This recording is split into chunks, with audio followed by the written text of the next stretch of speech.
lesson, we're going to download Visual Studio Community Edition. So let's go find it. Okay, there we are. I already had it up there. Good. So we're going to get the Community Edition.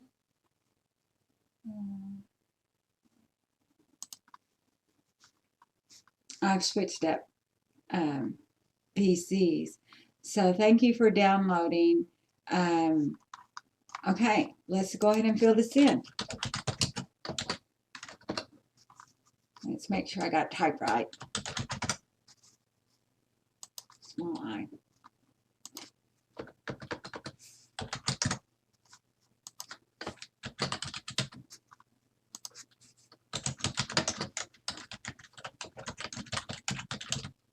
Country. What are you most interested in building? Desktop apps. Okay, sounds good to me. Well, we want to build everything, but we'll just say desktop apps.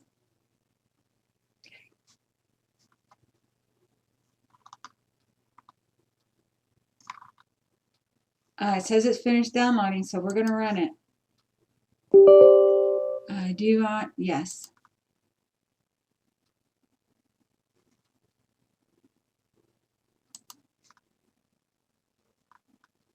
Okay. So, what's going on here? Before you get started, we need to set up a few things so that you can configure this tower. Okay. If this takes more than a minute or two, I'm going to go ahead and stop this video and then pick it back up after it starts back up so that we don't have to worry about losing anything. Let's see. I installed this on another PC and it took a long time. And so we pulled out a different PC. Okay. So.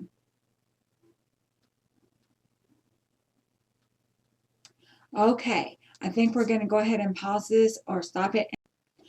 Okay. So it finished downloading. And I was presented with this screen of things we want to install. And I want to install the Net framework. And I want to install this. I'm not sure if we're going to use Universal Windows Platform, but just in case. For later courses that we decide to take and teach, I'll install the other things that we need. So let's go ahead and get ready installing. And this is probably going to take a while if it's like the other PC. So I'm probably going to pause it or stop it for a little while and finish.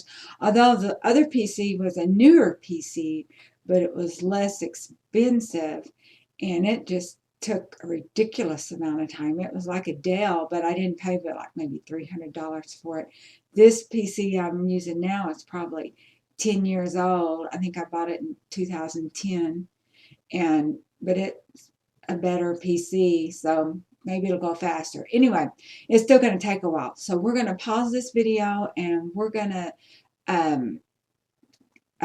finish up when it's done. Okay? Bye.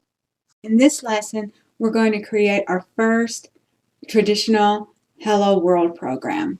I've created me a folder and I've created me a shortcut and put it on the desktop where I'm going to hold my projects. Okay, so let's start up Visual Studio 17, and I hope you got it all loaded. I put in some resources in the Get Download Visual Studio lesson to make sure you get the .NET framework. And if this loads too slow for you or something, you can always speed up your video. So we're going to create a brand new project with File, and then it'll come up New Project.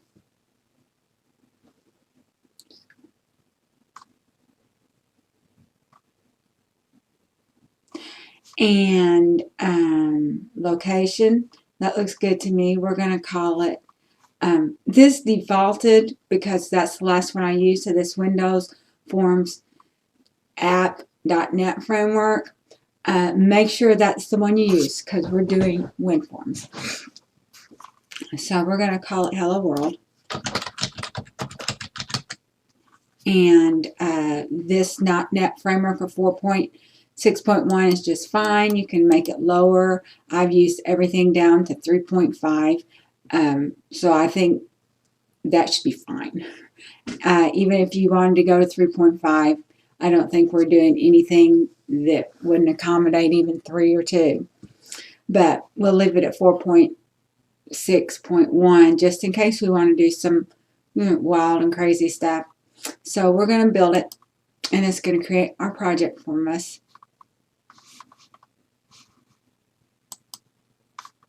And I'm just using the default layout. That's what I like. You know, it could be that I decide I want to put the arrow bar at the bottom, and we might do that right now.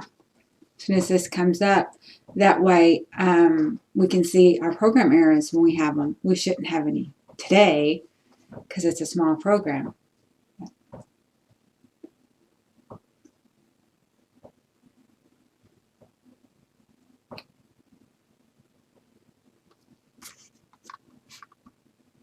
Okay, let's just go ahead and do that. Let's see, view error list. That way, if we do have any errors, they'll come down here at this bottom section. Okay, the first thing we're going to do is we can leave it at Form 1. If we didn't like the name of this, we could change it. And in fact, let's just go ahead and do that. We'll just call it Hello Form.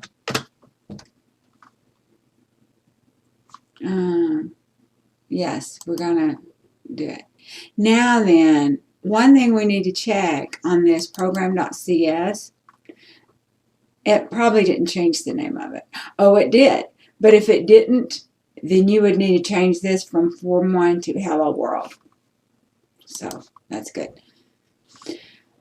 So the first thing we're going to do is we're going to deal with the properties down here in the bottom. And if for some reason you don't have the properties, just do a right click on your form and click properties, and they'll show up. They'll either show up someplace in a floating box or at the bottom, but the default is the bottom. We can change the text at the top if we want to. And when we want to set up our load, and that way, you know, if there's special things that you want to do to a program when it loads, that's where you would do it. So we're going to come down here, and it's already clicked on load, but if you didn't, we would find it. So we're going to double click this so it creates our load. Then I'm going to save it. I always save. Now, our Hello World program is going to be a little bit different than everyone else's. A lot of people do console programs. We're not going to do that. We're going to come over here to the toolbox, and as soon as it loads, we're going to hunt for a label, and we're just going to add a label to it. Okay, that's a pretty plain label, so we can come back down here to the properties, and we can change some things about it. Let's go back here to the property names. Let's call this message label. And let's just change the text from label 1 to message. We don't have to do this because we're going to change it in the load. I just don't like label 1. We're going to change the properties because I want this to be in the middle of the screen and big. Okay, so we're going to change the font and color. And we could change the whatever, let's say bold, let's say 14, let's say 16. And let's do something really nice. I don't care. Just something different.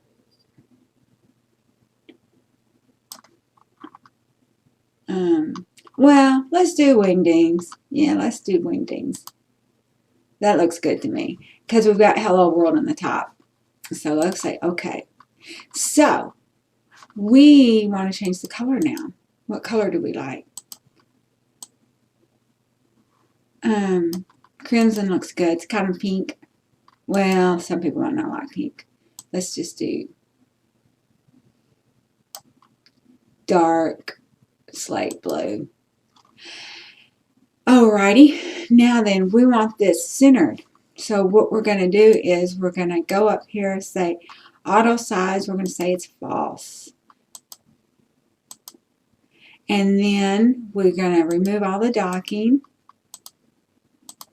Okay. And then the anchors, we're going to dock it now. None. We're going to stick it in the middle.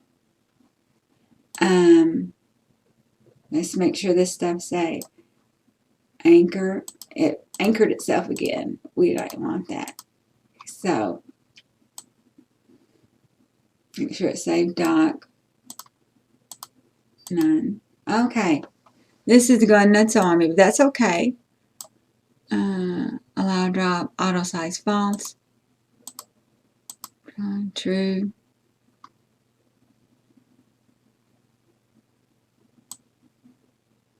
Cursor fill. Dock fill. Anchor top left.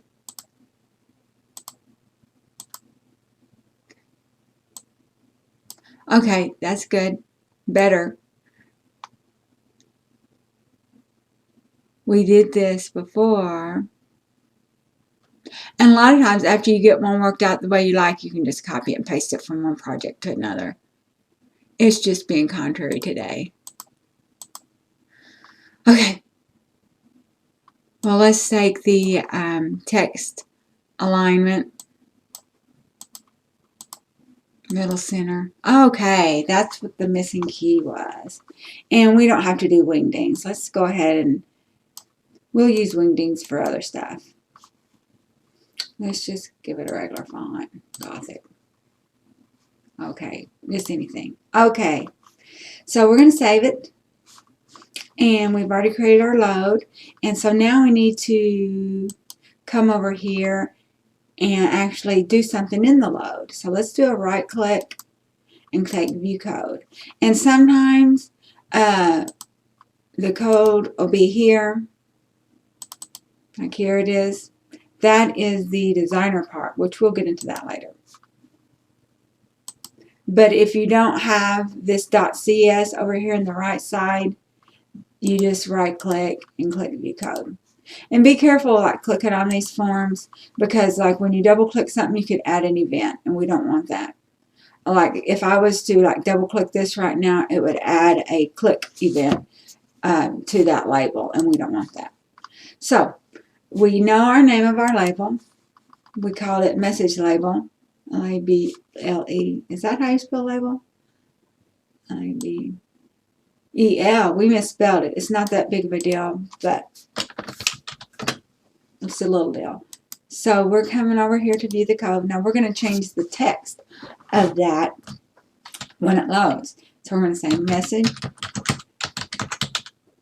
And it has autofill for us equals. And C# code ends the sentences or the statements with a semicolon. And so this is going to change it for us.